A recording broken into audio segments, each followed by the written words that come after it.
I long for reformation and democracy. Wawan, 1998.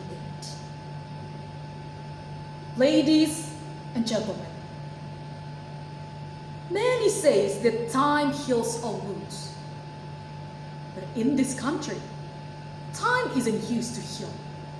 It is used to make us forget, hidden behind the promises that are never meant to be kept. This is where we find the invisible victims.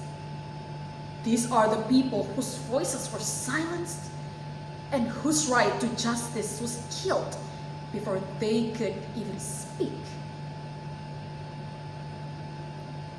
However, history has a unique way of staying alive.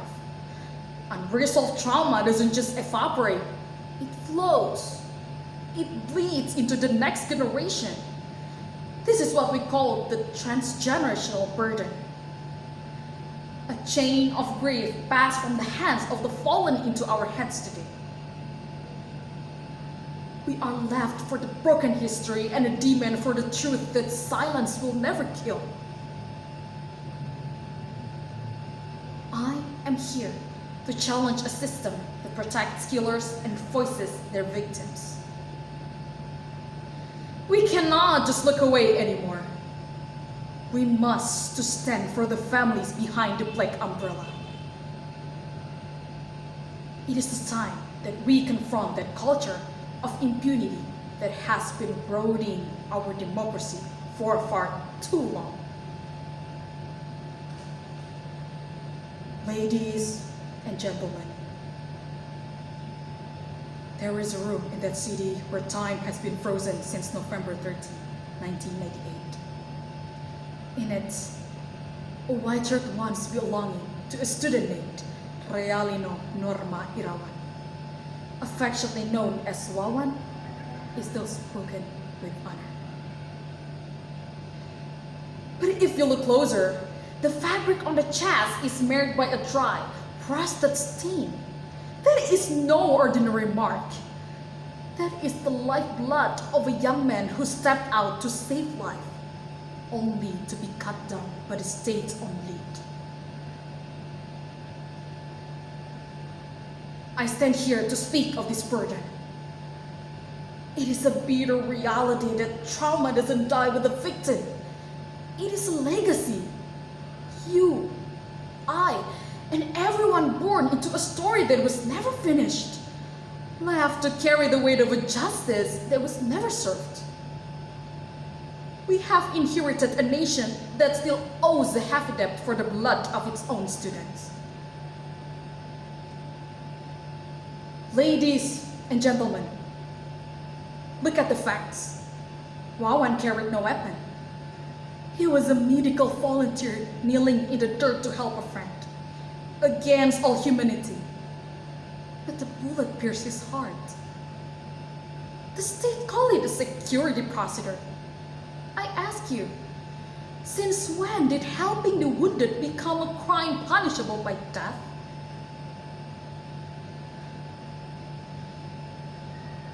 This burden didn't stop with Wawan. Remember Munir Said Polit, the man who shouted for the families of the 98 victims, who was eventually poisoned in midair. They thought they could stop him by taking his life. But they failed to realize that his voice was louder than their poison. Before he was taken from us, Munir left us a message. We must be angry at injustice, but do not let that anger make us lose our sanity. But look at us today. Can we honestly say we are okay with this? It just makes me sick that every time I turn on the TV, I see people we all know what they did now sitting comfortably in high office, wearing fancy suits, and talking about the country's future like nothing ever happened, shielded by the walls of power. But right there, on the hot pavement outside the place. Parents are just left to carry their pain alone. I ask you again, where is the pride in a country that honors its generals and politicians, but turns its back on mothers who are still grieving? Well, ladies and gentlemen, we are the invisible victims, blinded into silence by our own comforts. We are the ears of a broken system. Imagine if it belonged to your brother. Imagine if that brownish stain was the blood of your own son.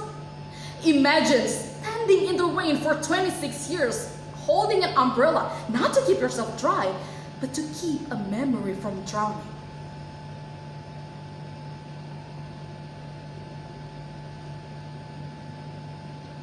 Because justice may be delayed, but it will never be silenced.